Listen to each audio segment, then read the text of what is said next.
G7 정상들이 모여 있고요. 트럼프가 없는 지금 현재 6명이 모여서 이야기를 하고 있는데 심각한 표정으로 이야기를 하고 있습니다. 아무래도 이제 트럼프가 급하게 가고 나서 다음날 6명이 모여서 뭔가 심각한 이야기를 나누고 있어요. 표정들 다 좋지가 않아요. 자, 우리 이재명 대통령께서는 초청을 받았기 때문에 G7 이 자리에 언탁에는 오지 못하나 조금만 기다려주세요. 보여드리겠습니다. 자, 먼저 도착한 마크롱이 인터뷰를 하고 있는 장면. 자, 이곳에 이제 이재명 대통령도 걸어오고 있는 것이죠. 자, 이제 세계 각국 정상들 한 자리에 모여들고 있습니다. 자, 사진 한 방 찍을까요? 어디에서 잘 보이나요? 아, 제스처도 좋고요.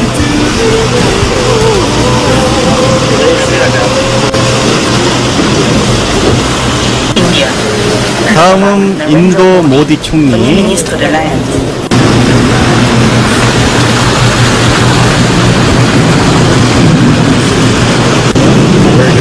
자, 간단하게 담소를 나누고 갑니다.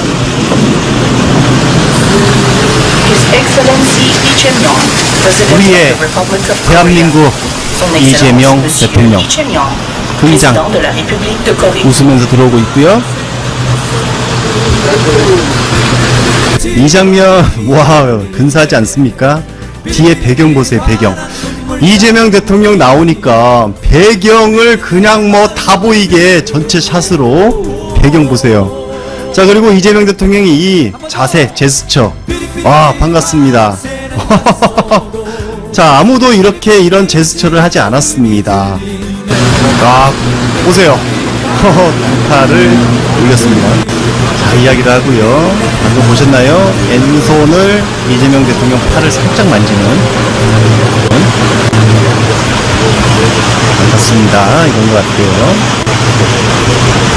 이야기 많이 들었습니다. 정말 위대한 대통령이십니다. 이런 말 하지 않았을까? 이재명 대통령만 유독 배경을, 전체 배경을 오래 비춰줬습니다. 그만큼 관심이 많다, 이렇게 볼 수 있겠죠?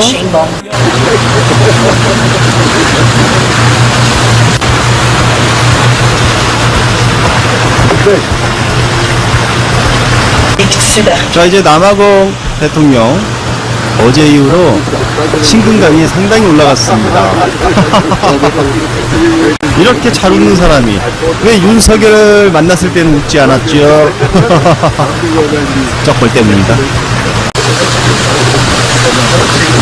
이재명 대통령 남아공 대통령하고 이야기하면서 등장합니다.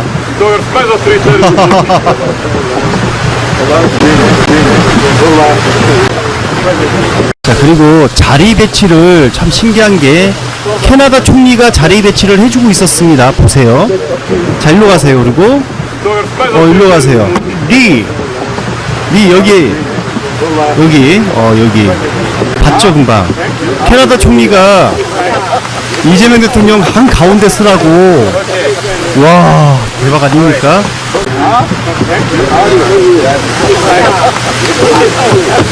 G7 국가와 초청받은 국가 정상들이 한자리에 모였습니다. 아, 이재명 대표 인기 좋아요. 곳곳에서 말을 걸고요. 한가운데 이재명 대통령 있습니다. 한가운데. 야,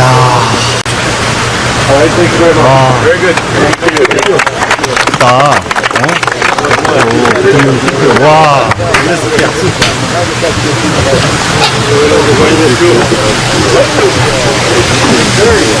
야, 인기 좋아요, 인기 좋아. 떡열이가 틀립니다. 떡열이가 틀려요.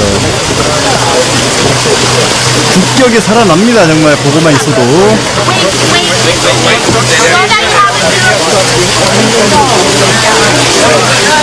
야,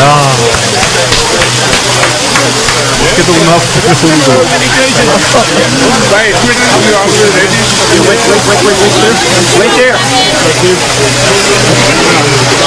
진짜 이재명 대통령에 대해서 다 알고 있어요.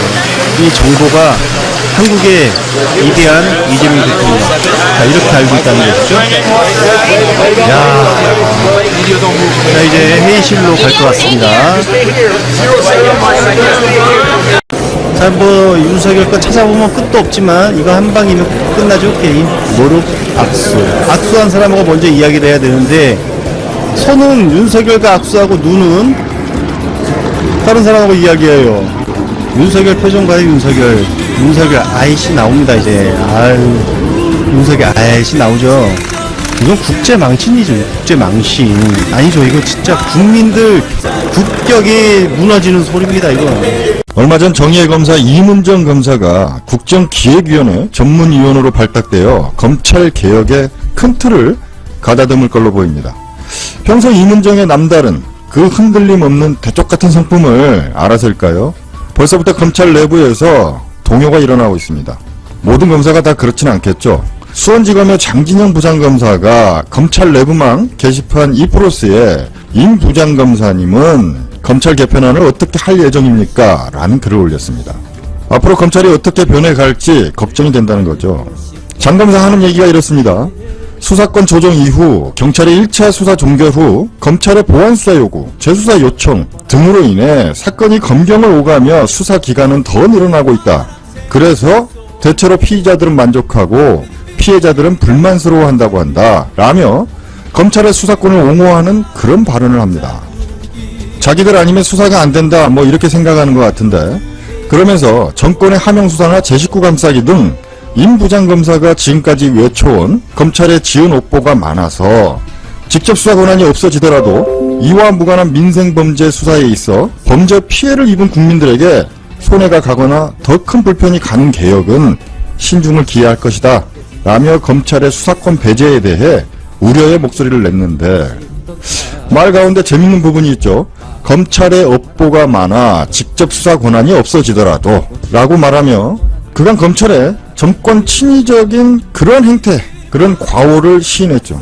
그러면서도 민생을 생각해서 어느 정도의 수사권은 남겨주세요 라고 말하는 거죠. 이 장진영 검사에 대해 알아보니까 완전 친윤 검찰입니다. 공직자가 정치적 중립을 지키지 못하고 꽤나 친윤의 정치적인 목소리를 낸 사람이죠. 과거 그의 발언을 다뤘던 기사들을 보니까 이렇습니다. 현직 검사, 공개적 윤석열 응원, 고초 겪으면서도 어려운 길 가시려는 그 이유가 무엇입니까? 이건 좀 간질간질하죠. 밑에 기사를 더 보니까 이문정 국민적 영웅 행세에 속았다는 생각이 든다. 0.1% 정치 사건으로 검찰 악마화했다. 젊은 검사 떠난다. 추 장관님 단독 사퇴하세요. 부정선거는 믿음의 대상이 아닌 검증의 대상. 이분도 부정선거론자인가요? 딱 봐도 친윤의 검사입니다. 공무원이 나란 일 열심히 하면 그 직책이 뭐가 중요합니까? 그리고 자신이 직무에 성실했다고 하면 도대체 무슨 걱정이 들겠어요? 방금 자신이 인정했듯이 지금의 시대과제인 검찰개혁은 검찰이 스스로 쌓은 업보입니다. 아무튼 이분의 이러한 반응이 이 사람 혼자만의 반응은 아닐 거라 생각이 되죠? 앞으로 검찰 내에서 이러한 류의 동요가 더욱 자주 강하게 드러날 것 같은데 그럴수록 역시 검찰의 개혁은 필요하고 가까이 왔다라는 느낌이 옵니다. 매우 희망적이다 이렇게 생각이 됩니다. 검찰이 이렇게 쌓아놓은 그 업보, 과오가 많으니 이제 그쪽 근처만 가도 국민이 걱정을 하죠. 지금 내란 특검으로 지정된 조은석 특검이 고검의 사무실을 잡으려고 합니다. 오이밭에선 가끈도 매지 말라고 했는데 오해받을 짓을 왜 하는지 모르겠어요. 조은석 특검은 특수통이죠. 과거 윤석열 한동훈과 한솥밥을 먹었습니다. 그럼에도 불구하고 고검에 사무실을 둔다는 건 구설수에 오르는 것을 자초하는 일이죠. 과천 정부 종합청사에도 빈 사무실이 많이 있습니다. 제일 걱정이 되는 보안 문제도 과천에 가면 고검보다는 훨씬 더 안전해 보이죠. 사람이 그렇지 않습니까? 칼을 잡았는데 과거에 호용호제 하던 자들이 근처에 맴돌면 그 칼이 무뎌지는 건 시간 문제입니다. 그리고 도저히 고검에다가 사무실을 잡을 만한 그런 이유도 보이지 않죠. 내란 특검이면 차라리 용산 아크로비스타 근처에 사무실을 잡으면 매일 아침 출근할 때 윤석열 아파트 창문을 보며 수사 결이라도 다져보겠다 뭐 이렇게 생각이 들겠지만 길 건너 대검과 중앙지검이 있으면 오해만 사죠. 좋을 게 하나도 없다. 그리고 중요한 그 보안도 매우 불안해 보인다. 이 기사가 중앙일보 기사인데 과거 조특검의 법사위 발언을 다루었습니다. 심우정 검찰총장님과 박세영 고검장이 상당히 훌륭하신 분들이다. 이 발언은 계엄 직후인 12월 6일 법사위에서 나온 발언이죠. 그런데 심우정은 그닥 훌륭해 보이지가 않죠? 지금 고의적으로 추가 기소를 하지 않아서 이 내란 세력들을 모조리 풀어주게 생겼습니다. 그리고 비하폰도 지급이 되었어요. 인천세관 마약 사건에도 연루되어 있는 인물이죠. 이 사람은 완전 윤석열 친위대 역할을 했다고 봐야 할 인물인데 훌륭하다고 하면 좀 문제가 있는 거 아닙니까? 혹여나 고금이 집에서 가까워가지고 사무실로 정한 건 아닐 건데 이번 특검에 거는 국민의 기대가 큽니다. 엄한 생각 마시고 더 좋은 것을 알아보시길 주문해봅니다. 내란의 우두머리 윤석열이 재판장에서 한 발언을 보면 이번 특검이 얼마나 국민에게 간절한지 아실 겁니다. 이번 7차 내란 공판에서 윤석열의 변명은 계속되었죠. 내란 부두목 김용현의 보좌관인 김철진 준장이 증인신문대에서 윤석열이 국회 계엄 해제 의결 후 국방부 전투통제실을 찾아와 김용현에게 이렇게 말했답니다. 거봐, 부족하다니까. 국회에 1000명을 보냈어야지 라며 질책했다고 옆에서 들은 대로 그대로 증언을 했습니다. 지금까지 일관되어 온 윤석열의 모든 거짓 진술을 정면으로 반박한 증언이죠. 이에 6차 공판까지 침묵으로 일관해오던 윤석열이 특검이 확정되고 나니 뭔가 다급함을 느껴서일까요? 지기현 판사에게 앞으로 증인신문 이후에 자신이 직접 한마디 하겠다 이렇게 얘기를 했답니다. 그래봐야 거짓 변명일 텐데 윤석열이 하는 말이 계엄을 해제하려고 보면 저 국회 절차가 미흡하니 그 뜻을 존중해서 해제를 발표할지 말지를 법적으로 검토하느라 해제 발표까지 시간이 걸렸다.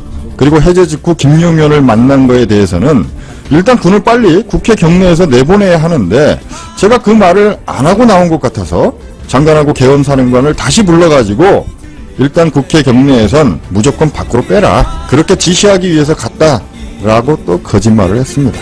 온통 거짓말이죠. 모든 증인들의 증언은 일관되게 윤석열을 가리키는데 윤석열은 발뺌만 하고 있는 상황이죠. 그럼에도 불구하고 거리를 활보하고 다니며 구구들을 자극하는 이런 행동을 서슴지 않고 있는 겁니다. 이걸 우리가 언제까지 봐야 합니까? 최대한 빠른 시간 안에 특검이 결과를 내야 이런 걸 조금 덜 보지 않을까 뭐 이런 생각을 해보는데 그리고 이 특검은 진짜 잔인할 정도로 치밀하고 은밀하며 신속하게 움직여야 된다. 그런데 지금 조은석이 쥐새끼 굴에다가 사무실을 놓는다고 하면 어떻게 합니까? 참 그 시작부터 삐걱대고 마음에 들지 않는다. 뭐 이런 말씀 드리며 지금 특검이 왜 중요한지 좋은 기사 하나가 있습니다. 문영배 극좌라서 안 돼. 헌법 강연 막아선 울산시의회 논란. 헌법재판소에서 윤석열 탄핵을 혼자 한 것도 아니죠. 8명의 헌법재판관이 다 같이 함께 만장일치로 통과시켰습니다. 문영배 헌법재판관이 어딜 봐서 극좌죠? 극우 눈에는 극우로만 보이는 겁니다. 문제는 이게 일개 개인의 의견도 아니고 그렇다고 극우의 민간단체 의견도 아닙니다. 공공기관인 시의회, 울산시의회에서 이런 극우적 행동을 했다는 거죠. 울산에서. 울산시의회 교육위 의원이 죄다 국힘 소속이라고 하죠. 지방시의회의 입장은 국힘의 입장이라고 봐도 무방하다. 다시 말해 이 국힘은 아직도 탄핵을 인정하지 못하고 지극히 공정한 만장일치 판결을 놓고 극자의 농간쯤으로 취급하고 있다. 뭐 이렇게 읽히는 그런 기사인데 헌재 판결을 놓고 이러한 행동을 한다는 건 이건 국헌문란 행위입니다. 더군다나 논란의 여지도 없이 전 국민이 목격한 이 내란 사건을 부정하는 행동이죠. 이 또한 내란이다. 이런 세력들이 수긍하지 못하고 극우의 싹을 틔우게 된 이 현실은 검찰의 수사와 법원의 판결이 너무도 더디고 엉망진창이라는 거죠. 더군다나 이 내란 대역죄인들을 다 풀어주고 버젓이 돌아다니게 하니까 국힘 측의 죄의식이 바닥에 무너졌다. 땅속으로 들어가 버린 거죠.